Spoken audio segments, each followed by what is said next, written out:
Welcome back. You are still watching News Plus. Thank you so much for staying with us.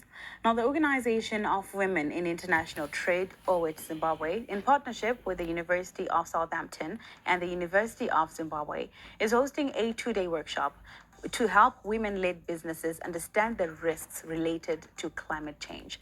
This comes at a time when climate change is increasingly threatening the survival of small and medium enterprises, with women led businesses being the most vulnerable.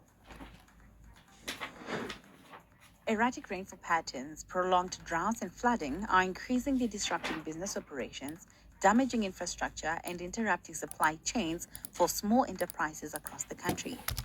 Experts warn that without climate adaptation measures, repeated weather shocks could wipe out incomes, particularly for women led businesses with limited capacity to recover. For us to reverse these effects of climate change, we need to make sure that everyone or the world is net zero by 2050, so that we avoid the worst effects of climate change. Because what we are seeing now is only the beginning. Beyond agriculture, climate-related damage to roads and buildings is also affecting the movement of goods, increasing costs, and limiting access to markets for small businesses.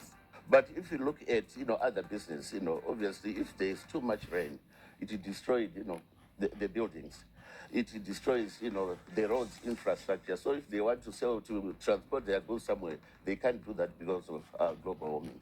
Despite the growing risks, there is a rising interest among small and medium enterprises to better understand how climate change affects their businesses and what can be done to mitigate the impact.